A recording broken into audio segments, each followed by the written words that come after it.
really want to open up with just the dichotomy of who you are right now that you share with us and who we know you are when we know your work beyond the screen, and the duality of the roles you play that connect to a community in an interesting way, and then who you are that has a very different truth to it. And is it a duality? What are those connections? And what does that give educators when you deconstruct that? So you nailed it, Chris, in terms of when I started out, I had whatever that means. When I was 11 years old and I was dreaming about life and trying to figure out what to be, and we're all funky and we're trying to figure out what parts of us and our families of dysfunction, right? All of us come from messed up normal. When I was trying to figure out my thing and realizing that certain family members would advocate or would promote the special, unique parts of me, and then others might miss them. And everybody at one point could feel Nina Simone's incredible lament or her refrain of "misunderstand me now."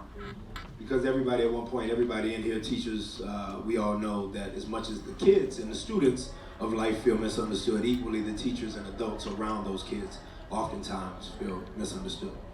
And so at one point when I was around 11 years old, Chris, I thought, I'm this athlete who's playing 4 sports, but at the base of me was a poet who was writing poems by the same time that sports really took off for me, which would have been around 11 or 12 years of age when moms allowed me football. I had played soccer and baseball prior, but once they said I was tough enough to play football, then the poems really started coming. And I started to realize in my house, in my space, whatever that may be, how marginal, how minimal, how maximum, whatever that may be in my space of life, man, just trying to find my pocket in Decatur, Georgia, I felt different from my siblings, which was not a bad thing.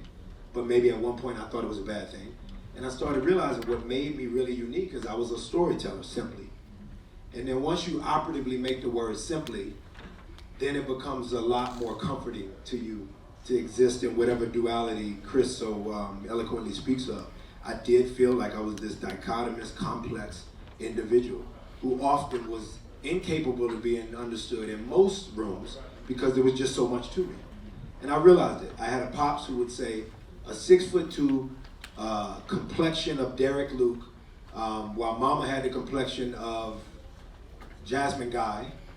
So the first conversations I was existing in was the conversation of black people not really realizing that the color conversation that we often have is a horrible, misinformed reality that is allowing us to remain in this thing that makes the better educator of all look like the very ill-advised, not a great person in that being Willie Lynch, and people who think like Willie Lynch.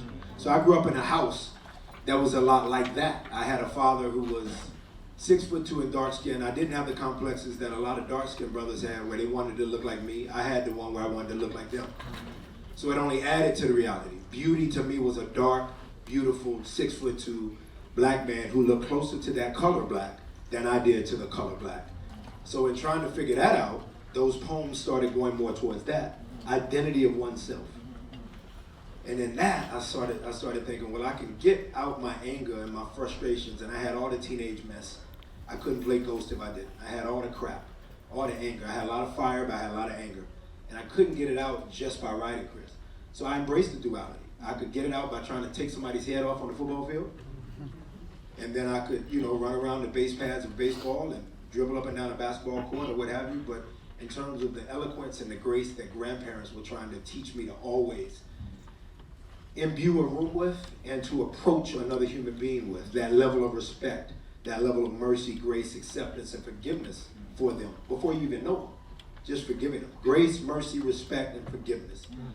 I see that. I started to realize that the greatest thing for me was the storytell. Whether I was on a ball field, whether I was on a ball court, or whether I was on a pen or on a pad with a pen.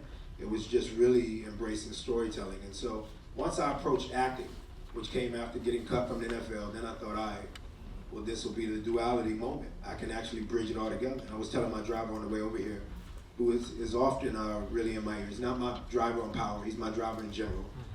And this brother, Dominican brother, who's a powerful cat, and he always says, oh, think about 1,000 years into the future. Even if I get in the car in a harried sort of temperament, Chris, he'd be like, yo, relax, 1,000 years into the future, legacy. It's always about the kids. Legacy, legacy, legacy, legacy, legacy. So in thinking that, this morning, I doubled back and I told him, I said, I'm in that space as I approach this symposium, this panel, this conversation. I'm in that space of thinking about 1,000 years into the future. And you know when I knew that I was doing okay with taking on playing Ghost, because I knew a lot of Christian folk weren't watching, or wouldn't watch it perhaps. It was when my brother, who I met now over a decade ago, and Derek Luke, I met him in 2007, y'all. So 12 years ago, Derek and I met. We were bunker mates on Miracle at St. Anna, Spike Lee's Miracle at St. Anna. And so we had to do method, meaning we had to live in the bunker before we graduated to the hotel. Derek would pray over me at night. Derek was praying over me at night. So he was so prophetic and so powerful that finally within the industry, I felt understood for this guy to get where I'm going. So by the time I booked a monstrous complex, I tried to play him like a Harlem Renaissance man, Langston Hughes meets Black Panther meets drug dealer. These were my thoughts about it. Is to say that do you understand what's on the inside of you? Say that. And the best way I can share it is how a mentor kind of opened my eyes. He was like, Derek, what came first, the seed or the tree? But the potential of the tree is a forest. So what was hidden in the seed was a forest. And so I'm looking on the stage and I'm seeing a forest up here, you know what I mean? So if that's in him, then what's in you? And when you understand seed, you know what I'm saying? Church, when you understand seed, you can breed seed, and then you know how to plant seed. So imagine me in a small, hey folks up top, y'all are not forgotten. Imagine me in a small space, Chris. We had a little, I don't know, it was a 6x5 room or whatever, and Derek and I had never met. And that was how we met. And he would talk like that and pray. You know what was great is that Derek allowed you to feel like, because we all carry poverty mentality. If you're in here, you're skin color brown. We all come from poverty mentality. If our Asian brethren and sister in here, the same thing. It doesn't matter who's working the hardest or the longest, whether Chris and I on a college campus getting on the bus late at night to do tutorial for ourselves to get better. Doesn't matter who you see in demographic or in ethnicity or in creed, race, religion, what have you, are on that bus late. The reality is, if the person on that bus is brown to yellow to red, 9 out of 10 of those people colored that skin color are coming from a family that is saying, just get on first base. Just marry the local high school girl, just the one. Marry the boy that you know that one. We'll pick them out for you. We'll give you the job. Everything's okay. And so to dream, guys, is so difficult. So it's amazing to make a dream happen, whatever that means. And for Derek and his story to be known as to how he got Antoine Fisher. For maybe our greatest graduated Sidney Poitier to another level, and that being Denzel Washington. From the projects of Mount Vernon, because y'all should know, a pastor's kid. For there to be a reality that he said Derek Luke. And it's not necessarily the case that Derek Luke said Omari Hardwick.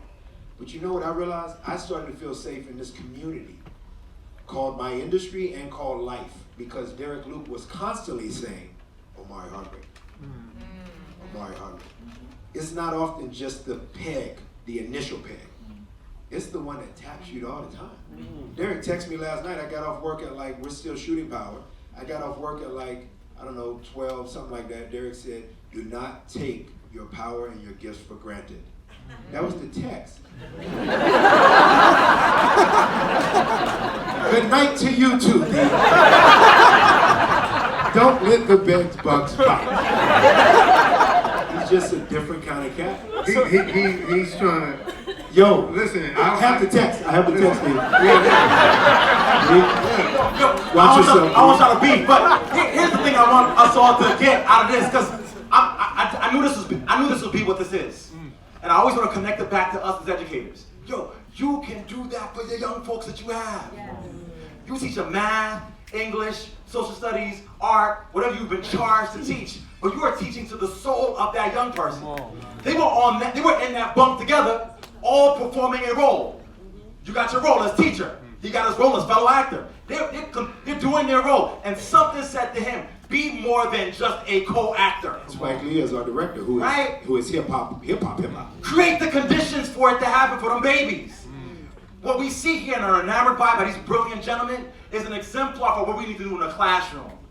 Y'all with me? Yeah. This idea, like, you gotta unlock the gifts. You gotta keep, like Derek is tapping him, tap that kid who's the most disconnected and most disengaged and say, and send him prolific texts in the middle of the night. You can do it now. You could, Can you